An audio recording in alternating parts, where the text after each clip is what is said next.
अनुसार शुरू करी कृषि मंत्रालय के तत्कालीन सचिव सिंह सहित 6 गोटी विरुद्ध भ्रष्टाचार मुद्दा दायर कयल गेल। मुख्य प्रशंसा मध्य प्रदेश की भूमि व्यवस्था कृषि तथा सहकारी मंत्रालय के तत्कालीन सचिव डॉक्टर नम्रता सिंह सहित 6 गोटी विरुद्ध भ्रष्टाचार मुद्दा दायर कयल गेल अछि।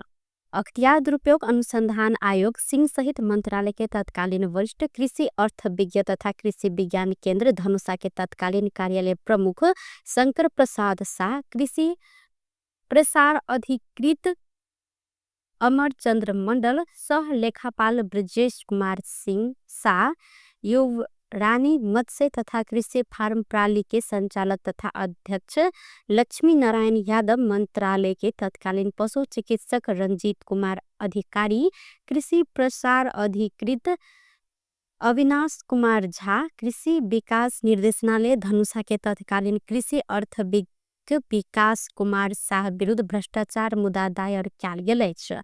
आर्थिक वर्ष 2079-80 में भूमि व्यवस्था कृषि तथा सहकारी मंत्रालय मध्य प्रदेश जनकपुर धाम के खाद्य सुरक्षा तथा कृषि व्यवसाय प्रवर्धन महाशाखा के प्रमुख एवं कृषि विज्ञान केंद्र धनुषा के प्रमुख वरिष्ठ कृषि अर्थविज्ञ सहकार्य प्रस्ताव में आधारित कृषि पशुपंछी तथा मत्स्य विकास कार्यक्रम के रकम में व्यापक भ्रष्टाचार केने, नकली बिल भरपाई के आधार में भुगतानी देने आ स्पेसिफिकेशन अनुसार के सामान खरीद नहीं केने कहत उजूरी निवेदन संबंध में अनुसंधान होइत गेल में भ्रष्टाचार कयल गेल भेटल प्रवक्ता नरहरि घिमिरे के कहब रहल अछि।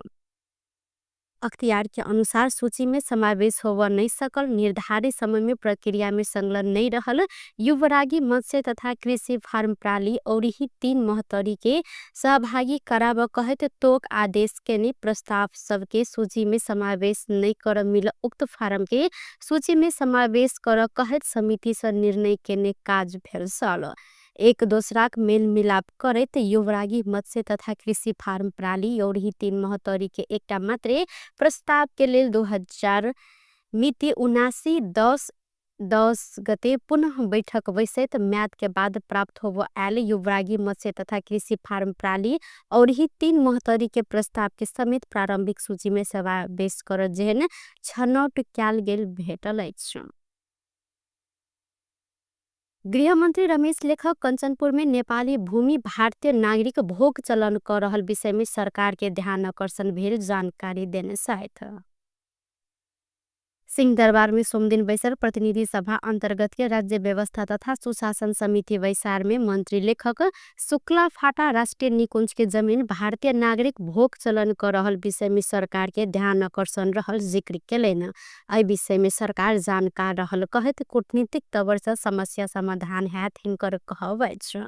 मंत्री लेखक सीमा के विवाद नहीं रहला से दुनू देश के सहमति में सीमा पिलर राख लेल छलफल भ रहल जानकारी से हो करौने छैन। संगे ओ जाजरकोट लगायत विभिन्न स्थान में भूकंप पीड़ित के साथ बाढ़ भूस्खलन पीड़ित सबके समस्या प्रति सरकार समेत गंभीर रहल कहत तीव्र रूप में पुनः निर्माण के काज समेत भ रहल हिनकर कहब अछि। जाजरकोट भन्दा पहिला डोटी बगान बाजुरालाई प्रभावित गर्ने गरेर डोटीमा पनि भूकम्प गएको छ। त्यो भन्दा पनि पहिला गएको हो। डोटीको भूकम्प छ, त्यसपछि जाजरकोटमा भूकम्प गयो र पछिल्लो समयमा असोजमा ठुलो वर्षाका कारणले बाढी पहिरोले ठुलो धनजनको क्षति पनि भएको छ।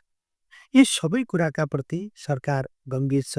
त म के आग्रह गर्न चाहन्छु भने हिजो मात्रै बिहान हामीले विपद जोखिम न्यूनीकरण तथा व्यवस्थापन प्राधिकरण ऐन छ हामीसँग। त्यो ऐनले विभिन्न संयन्त्रहरू बनाएको छ। त्यसमा गृहमन्त्रीको अध्यक्षतामा कार्यकारी समिति बस्छ। हिजो बिहान हामी त्यसको मिटिङ बसेका छौँ र हिजो साँझ सम्मान्य प्रधानमन्त्रीजीको अध्यक्षतामा विपद व्यवस्थापन राष्ट्रिय परिषद हुन्छ र सामान्य अध्यक्षजीको नेतृत्वमा अध्यक्षतामा हामी विपद प्राधिकरण के अरे राष्ट्रिय परिषदको बैठक पनि बसेका छौँ। र अहिले म के आग्रह गर्न चाहन्छु भने अलि ढिलो भएको छ, लामो समय लागेको छ। जाजरकोटकै भूकम्पको 14 महिना भइसक्यो भने डोटीको भूकम्प त त्योभन्दा पहिला आएको हो। जाजरकोटको भूकम्पमा अहिलेसम्म डिडिए पनि गर्न सकिएको अवस्था थिएन भने डोटीमा भएको भूकम्प त्यसले बाजुरा लगायतका जिल्लाहरूमा गरेको क्षतिका कार्यमा डिडिए गरेको भए पनि पुनर्निर्माणको काम भएको थिएन। के कानुनी जटिलता, के प्रशासकीय जटिलता र के आर्थिक विषयका कारणले यी कुराहरू अगाडि बढ्न सकेका थिएनन्। अब हामीले हिजोसम्म गरेका छलफलले केही दिन पहिला हामीले मन्त्री परिषदबाट मापदण्ड पास गरिसकेका छौँ। एउटा मापदण्डको चाहिँ त पास गर्नुपर्ने थियो, त्यो पास गरिसकेका छौँ र अब चाहिँ त हिजोको छलफल पछि 28 गते फेरि राष्ट्रिय परिषदको बैठक राखिएको छ र त्यसपछि तत्कालै हामी 2-3वटा काम गर्ने गरेर तयारी अवस्थामा छौँ। ओहो पुनर्निर्माण के बाँकी काज के आगा बढ़ाव संगे राहत उपलब्ध कराव लेल क्षति के विस्तृत लेखाजोखा करबाक लेल मापदण्ड पारित समेत भ चुकल उल्लेख केलनि। स्वर्ण लक्ष्मी बहुउद्देश्य सहकारी संस्था लिमिटेड समेत स अपचलन कयल गेल रकम रवि लामेछाने के नाम से विदेश पठायल गेल खुलासा भेल छ। काठमाडौँ जिला अदालत में दायर कयल गेल अभियोग पत्र में उल्लेख भेल अनुसार 75,10,200 रुपया रेमिटांस मार्फत विदेश पठायल गेल भेटल अछि। 2021 आ 22 में ई रकम गेल प्रहरी के अनुसंधान से निष्कर्ष निकलल अछि। बयान में राष्ट्रपा सभापति Ravi Lamichhane LAO Asia Pacific satellite company के भुगतानी बाफत ई रकम पठेने जिक्र केलनि। Gorkha media network LAO Asia Pacific satellite company संग समझौता केने हिनकर कहब सल। 2077 चैत्र 20 में गोरखा मीडिया नेटवर्क के वैसार से जगेड़ा में रहल शेयर मध्ये 1,80,000 थान रवि लामेछाने के खरीद कर अनुमति देव निर्णय कयल गेल सल। वह निर्णय अनुसार लामेछाने के जीबी राय सहकारी के रकम ट्रांसफर कर देने प्रहरी के अनुसंधान निष्कर्ष रहल अछि। नेपाली भूमि लिपुलेख होइत मानसरोवर जाय मार्ग संबंध में भारत चीन सहमति विरुद्ध धरना बैसल ग्रेटर नेपाल के संयोजक फणीन्द्र नेपाल के प्रहरी नियंत्रण में लेने अछि। सोमदिन मध्याह्न धरना के लिए सिंहदरबार के दक्षिण गेट में धरना देने हिनका निषेधित क्षेत्र में प्रदर्शन के आरोप में प्रहरी धरपकड़ सहित नियंत्रण में लेने अछि। नियंत्रण में लेल गेल हिनका महानगरीय प्रहरी विरुद्ध सिंहदरबार में राखल गेल अछि। नेपाल लिपुलेख के नेपाली सार्वभौम सत्ता ऊपर भारतीय जाति विरुद्ध कहत धरना बैसल छलनि। चीन आ भारत मानसरोवर जाय मार्ग के रूप में लिपुलेख प्रयोग कर सहमति नेपाल मौन रहल कहत नेपाल विरोध करत आयल छन्। सरकार के राष्ट्रीयता के पक्ष में बाजब बाध्य पर नागरिक तह से सरकार के विरोध के लेल ओ धरना में बैसल जिक्र केलनि। ओ ग्रेटर नेपाल राष्ट्रवादी मोर्चा के दिश से सोम दिन 12:04 में धरना शुरू केने आ साँझ में 4 बजे तक धरना देव जिक्र केने छलनि। मुदा प्रहरी हिनका तत्काले नियंत्रण में उतस लेने अछि।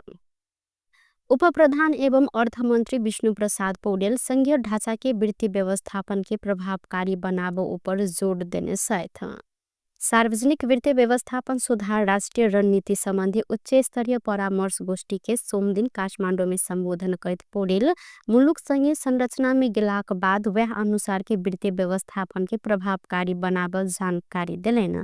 ओ राजस्व संकलन, आंतरिक ऋण, अंतर्राष्ट्रीय अनुदान से मात्र वित्तीय व्यवस्थापन होइत आयल में आव उक्त माध्यम से मात्र वित्तीय व्यवस्थापन करत राष्ट्र के समृद्धि के आकांक्षा पूरा होबन नहीं सकत उल्लेख केलैन। संघीय सामाजिक सुरक्षा संबंधी कार्यक्रम के लिए समेत राज्य अपने स्रोत व्यवस्थापन कर नहीं सकल हिनकर कहब अछि। खर्च व्यवस्थापन में निके कमजोर देखल गेल कहत ओ एहि के कारण वित्तीय प्रणाली में समस्या आवश्यक उल्लेख सेहो केने छन्। हाम्रो राष्ट्रिय आवश्यकता र राष्ट्रिय प्राथमिकतालाई ध्यान दिनुपर्छ भनेर के साँच्चै नै हामीले राष्ट्रिय आवश्यकतालाई प्राथमिकता दिन सकेका छौँ? के साँच्चै नै हामीले राष्ट्रिय आवश्यकतालाई प्राथमिकता दिन सकेका छौँ कि हाम्रो निड बेस त्यो चाहिँ डिसिजन हुने गरेको छ वा हामीले त्यसमा अब अझै के प्रभावकारी बन्नुपर्ने आवश्यकता छ? यस्ता विषयहरू पनि हाम्रा सामनेमा उपस्थित भएका छन् जस्तो मलाई लाग्छ। र अहिले चाहिँ म के देख्छु भनेदेखि यदि हामीले सामान्यतया अहिले कस्तो देखिरहेको छु मैले भनेदेखि पछिल्लो बजेटलाई पनि हेर्दाखेरि कस्तो देखिरहेको छु भनेदेखि राजस्वले साधन खर्च धानेको छ भनेर दुनियाँका सामनेमा बताउनको लागि राजस्वले साधन खर्च धानेको छ भनेर बताउनको लागि साधारण खर्चका अनेकन शीर्षकहरूलाई अन्डर फन्डेड गरिरहेछ कि यही हो त हाम्रो चाहिँ व्यवस्थापनको स्किल यही यस्तै स्किलबाट हामी अगाडि जान सक्छौँ त एउटा यो प्रश्न पनि हाम्रो सामनेमा छ जस्तो मलाई लाग्छ। यसतर्फ पनि यहाँहरूको ध्यान जाओस् भनेर म आग्रह गर्न चाहन्छु। सँगसँगै खर्च व्यवस्थापनमा त हामी अत्यन्तै कमजोर देखिएका छौँ। खर्च व्यवस्थापनमा कस्तो छ भन्दाखेरि तपाईँ आयोजनाको छनौटको विषय भन्नुहोस् वा कार्यान्वयनको विषय भन्नुहोस्, हामीसँग सीमित रिसोर्स छ। साधारण खर्च धान्न धौधौ परेको राजस्वको अवस्था छ। ऋणमा अनुदानमा आधारित विकासका कार्यक्रमहरू हामी ऋणमा अनुदानमा आधारित हुनुपर्ने अवस्था छ। त्यो त्यसै ऋण अनुदानमा आधारित विकासका कार्यक्रमहरूलाई पनि हामी प्रभावकारी ढङ्गले विन्यास गर्न सकिरहेका छैनौँ। त्यस हिसाबले त्यो स्रोतलाई सदुपयोग गर्न सकिरहेका छैनौँ। त्यो चाहिँ बिना अध्ययनका अनगिन्ती आयोजनाहरूमा यो चाहिँ ऋण अनुदानबाट प्राप्त भएको स्रोतलाई डिस्पर्स गर्ने र त्यो कुनै परिणाममुखी ढङ्गले खर्च नहुने यस खालको अवस्था छ। यस्ता समस्याहरूमा पनि यहाँहरूको ध्यान जाओस्, यो गोष्ठीको ध्यान जाओस् भनेर म भन्न चाहन्छु। ऐना मंत्री पौडेल बेरोजगारी अवस्था वृद्धि होती गेल में आई अवस्था के न्यूनीकरण कर उपाय के समेत खोजी भ रहल जिक्र केलैन। भूमि व्यवस्था सहकारी तथा गरीबी निवारण मंत्री बलराम अधिकारी सहकारी के नियमन कर प्राधिकरण बनाए चुकल कहित कार्यान्वयन के चरण में समेत रहल जानकारी देने साथ सोमदिन काठमाडौँ में नेपाल कृषि सहकारी केंद्रीय संघ के 27 वार्षिक साधारण सभा में जिक्र करत मंत्री माफ करब 17 वार्षिक साधारण सभा में जिक्र करत मंत्री अधिकारी सहकारी क्षेत्र के सही दिशा आगा बढ़ाव लेल नियमन कर पर आवाज उठलाक बाद सरकार एन संशोधन मार्फत प्राधिकरण बनेने कहित आप कार्यान्वयन के चरण में रहल जानकारी दिलेन। सहकारी सबटा एकेटा प्रवृत्ति के रहल आ सहकारी नहीं चाहिए कहित भ्रम फैलेने आ ई भ्रम के गलत साबित कर ओ आग्रह केलेन। संगे सहकारी के माध्यम से कृषि में आधारित आ जनता के जीवन स्तर समेत ऊपर बढ़ल संगे सहकारी विरुद्ध फैलल हल्ला मिथ्या रहल कहते प्रमाणित कर जरूरी समेत रहल हिनकर कहब सल। अहिना ओ देश भर के सहकारी में आबद्ध रहल सबके एकेटा ठाउँ में रह कर मंत्रालय एकताबद्ध सहित के छलफल कार्यक्रम आयोजना कर लागल जानकारी करौलेन। आफ्नो आर्थिक उन्नतिलाई सुदृढ गर्छौं। त्यसकारण हामी सहकारीमा फिजाइएको यो हल्ला मिथ्या हो भन्ने आधारमा जानु जरुरत छ। हामीले के भनेका छौं भने सहकारी महासंघलाई नि बोलाउने अनि न्याप्सुनलाई नि बोलाउने, सबैलाई बोलाएर देशभरि एकै दिन एउटै समयमा देशभरि, किन सबै एक ठाउँमा आउन गाह्रो हुन्छ, यहाँ भ्यालीको आउन होला, अन्यत्रको आफ्नै सहकारी भएको ठाउँमा एकबद्धता जाहेर गर्ने गरी सहकारी सही छन्, सहकारीले यो काम गर्छन्, गरिरहेका छन्। अब राष्ट्रलाई उन्नति प्रगति गर्नको निम्ति, राष्ट्रको निम्ति र जनताको आर्थिक स्थिति सुधार्नको निम्ति सहकारीले यी कामहरू गरेका छन्। त्यसकारण सहकारी ठिक छन्, सहकारीलाई बदनाम गराउन पाइँदैन भनेर हामीले एकबद्धता जाहेर गर्न जरुरत छ। यो गर्नुपर्छ। यहाँहरूले यो कुरामा ध्यान दिनु छ। त्यो दिन निश्चित चाहिँ मन्त्रालयले गर्नेछ। सो नियमको आधारमा अलि व्यथिति पनि भयो, यसलाई कन्ट्रोल गर्न सकिएन, आफ्नो अनुशासन परिपालन भएन, त्यसकारण चाहिँ नियमन निकाय बनाउनुपर्छ भनेर भनिएको पनि थियो।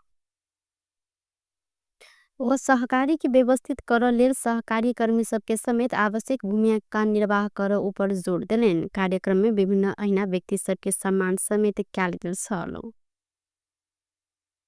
संघीय संसद के राज्य व्यवस्था तथा सुशासन समिति में सभापति बाजन नहीं देने कहित सांसद दया रामधनी आक्रोश व्यक्त करने साथ सोमदिन सिंहदरबार में बैसल समिति वैसार में सांसद थानी बाइजे रहल समय समिति सभापति रामहरि खतिवड़ा रोक देने बाद विवाद भेल अछि।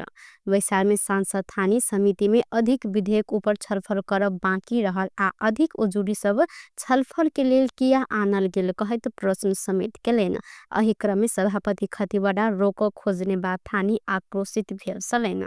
थानी अपने संयोजक रहल उपसमिति के प्रतिवेदन समेत अहिना थनका राख देने उल्लेख सेहो केलनि। अब अहिले सबै ल्याएर अल्क्यार गरी सङ्कटमा ल्याएर सुतेर बसिया छ। अस्ति भ्रष्टाचारको एउटा पास नि त्यो अब जाँदै होला।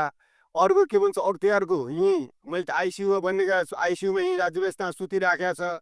अरू विधेयकहरू सबै लटरममा यहाँ छरिएर बसेर दिएको धेरै भएको छैन। समिति लान्छ, यो समिति संसद प्रस्तुत कति कुरो हुन्छ। म पनि तुलको सभापति भएर बसिया मा तपाईँ नि बोल्नुहोस् त्यसो भए। यो समितिमा पेश गर्नु सकु हो त जिङ ओभरटेक नगर्नु धेरै गर्नुहुन्छ क्या।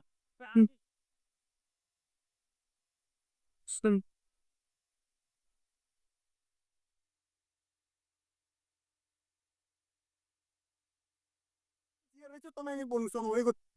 तपाईँ पनि माननीय, तपाईँ नि राज्य व्यवस्था समिति, तपाईँ नि बोल्नुहोस्। चाहिँ कुरा काट्नु भएको छ, कुरा काट्नु भएको छ। अहिले समितिमा ल्याइसक्यो त लान्छौँ भने सकिँदा अधिकार तपाईँलाई छ। जे पार्टी बोल्ने कुरा काट्ने छ बोल्नु त पाउनु पर्यो नि। दुवै समय उपलब्ध छ त। तपाईँ नि बोल्नु र बोल्नुहोस्, बोल्नुहोस्, म बोल्दिनँ बोल्नुहोस्। सभापति खतिवड़ा सबके सहमति में विधेयक आगा लजायब कहत सांसद थानी के बाजर लेल आग्रह केने छलै। मुदा सांसद थानी सभापति के कार्यशैली के विरोध करत अपन आब आगा नहीं बढ़ जा आ अपन भनाई आगा नहीं लजायब समेत जिक्र केलैन। शिक्षा विज्ञान तथा प्रविधि मंत्री विद्या भट्टराई शिक्षा क्षेत्र के सुधार के लिए नीतिगत काज सब समेत भ रहल जिक्र केलिन। शिक्षा क्षेत्र के सुधार के लेल माइती घर में धरना में बैसल विद्यार्थी सब आगा मंत्री भट्टराई शिक्षा क्षेत्र के सुधारक लेल ऐन कानून निर्माण से लक विभिन्न नीतिगत काज समेत भ रहल जिक्र केलिन। ओ 3 तह बीच समन्वय के आधार में मात्र शिक्षा सुधार कैल जा सकय धारणा सेहो रखने छलिन। मंत्रालय विभिन्न शीर्षक में स्थानीय तह में बजेट पठेने बाद पालिका में शिक्षा कोष आयोजना हो बन नहीं सकला सा समस्या आयल हिनकर कहब रहल अछि। संघीय ओ बजेट बनलाक बाद मात्रे अपने मंत्रालय में गेल आ विजन बजेट में अपने राख नहीं सकला सा आगामी बजेट में स्पष्ट विजन सहित के बजेट की व्यवस्था करब प्रतिबद्धता समेत जनौलिन। एही वर्ष कार्यान्वयन में नहीं रहल कार्यक्रम के बजेट प्रकोप से प्रभावित विद्यालय में केंद्रित रहल हिनकर कहब सलो। पहिलो कुरा 3टा तह बीच समन्वय हुनुपर्छ, सहकार्य हुनुपर्छ र 3टा बीचको तह बीच सरकारको 3टा तह बीचको समन्वय र सहकार्यले मात्रै हामीले शिक्षा सुधार गर्न सक्छौं भन्ने कुराको प्रतिबद्धता त्यो ऐनमा छ। दोस्रो कुरा त्यसले के भन्छ भन्दाखेरि तपाई त्यो मात्रै भन्दैन, अर्को कुरा के भन्छ निजी संस्थागत विद्यालयहरूले छात्रवृत्ति दिनुपर्छ। त्यो 500 विद्यार्थी छ भने 10%, त्योभन्दा माथि 800 छ भने 12, त्योभन्दा माथि 1000 बाट माथि छ भने 15 भन्ने कुरा गर्छ। जुन कुरा अब आउने सेसनमा हामी परिपत्र गरेर जाने भनेर हामीले त्यो अनिवार्य निःशुल्क शिक्षा ऐनको कार्यान्वयनका लागि त्यसको खाका बनाइसकेका छौं। तेस्रो कुरा भनेको त्यो ऐनले भन्ने शिक्षा पोष र शिक्षा योजनाको कुरा गर्छ। हामीले आज पनि आइटम वाइज बजेट पठाएका छौं, तर पालिकासँग शिक्षा पोष काहीँ पनि छैन, पालिकासँग शिक्षा योजना पनि छैन। त्यसले गर्दा पालिकाको शिक्षा योजना र शिक्षा पोष बिना हामी सांसदहरु नै फाइल लिएर हिँड्ने जुन अवस्था छ त्यसलाई अन्त्य गर्नुपर्छ। हरेक पालिकासँग शिक्षा योजना हुनु पर्यो, शिक्षा कोष हुनु पर्यो। त्यो कोषमा नै संघ र प्रदेशले लगानी कति गर्ने भन्ने कुराको सुनिश्चितता सहित लगानी गर्नु पर्यो कोषमा, र त्यो कोष सञ्चालनको एउटा कार्यविधि बनाएर हामीले स्थानीय पालिकालाई नै काम गर्न स्वतन्त्र ढंगले गर्न दिने गरी हामी गयौं भने हामीले धेरै शिक्षा सुधार गर्न सक्छौं। मन्त्री कति निजेल रहन्छ भन्ने कुराकै ग्यारेन्टी छैन, तर पनि म शिक्षा स्वास्थ्य तथा सूचना प्रविधिको समितिको सदस्य पनि हुँ। मैले गरेका कुराहरू भयो कि भएन भनेर भोलि जवाफदेता खोज्ने अधिकार मसँग रहन्छ। मन्त्री हुँदा कार्यान्वयन गर्छु, भएन भने पनि म संसदमा रहन्छु। मैले जवाफदेता माग गर्दै सरकारलाई काम गर्नको लागि अगाडि बढाउँछु भन्न छोडौं। अब हामी आफ्नो काममा लागौं र यो मागलाई मन्त्रालयको पुँजीका रूपमा र समितिको एउटा चाहिँ मागको रूपमा नै हामीले त्यसलाई चाहिँ स्वीकार गर्ने गरी ओ शिक्षा सुधार के मांग करत निरंतर माइती घर में धरना देने नेपाल समाजवादी विद्यार्थी यूनियन के अध्यक्ष नेत्र चौपागाई लगायत के आंदोलन स्थगित कर आग्रह समेत केने छलिनु। व्यस्त टुडे समाचार अखन के लेल एतबा पुनः दोसर समाचार लग उपस्थित हेबेटा करब तखन देर के लेल हम सपना विदा मांगे छी। देखैत रही टीवी टुडे जनकपुर। नमस्कार।